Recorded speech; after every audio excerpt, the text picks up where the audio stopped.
the hardest thing you can ever do is make an organism, a creature, a plant, do what you want, tell it what to do, tell it to change. Like, plants function the way they function after millions of years of adaptation.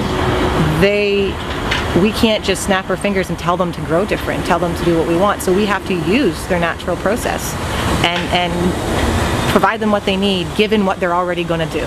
So yeah, everything we do is sort of just piggybacking on what the plant's already doing, because it's a uphill battle to try to tell a plant to change its ways. So we have to adapt based on what type of plant we're working with, because they do behave differently.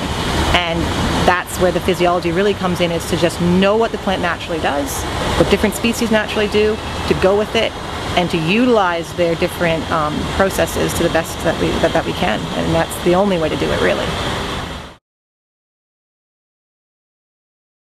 Plant science ties into soil science.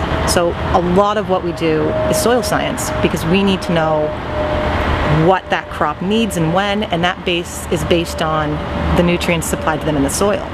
So we have a lot of soil science going into it. That's sort of like the precursor to when you would apply one of our products, one of our foliar feeds.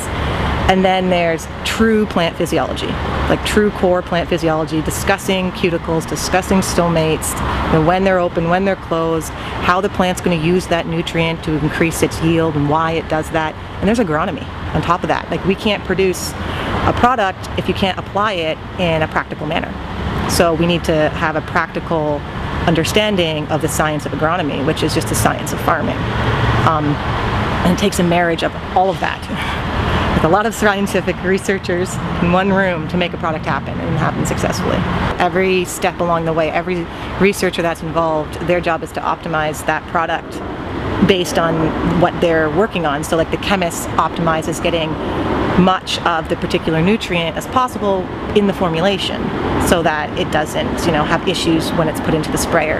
And then we're trying to make sure it's safe for the plant, and the plant's going to utilize it correctly. And then the agronomists are figuring out when to apply it in the most beneficial manner that's going to be safe for the plant in the field, and whether that's going to actually have the beneficial effect we were hoping for. So it's a lot of steps to get a product to market.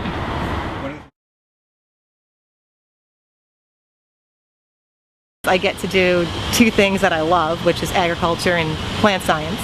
So that's great. But I really like when I get to go see a grower and I get to go see them be really happy.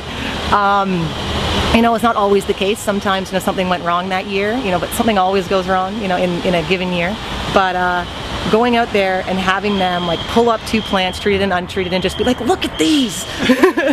And they're like, it's like they're convincing me, because they're so impressed. They're like, this is what your product did. And I'm like, you don't got to sell me on it. So that those years we spent toiling in the lab actually paid off, and it's happening consistently in the field. And because I really feel like the grower is gambling with us. They're taking the plunge, they're buying the product, they're spending the money, they're spending the time putting it on the field, and they're like, these guys will say it works. So I really feel like they're trusting in us. So to see that pay off and have them be very happy about it, it just feels like I've accomplished my purpose for them, and that we're going to be on good terms. It's good. I like it.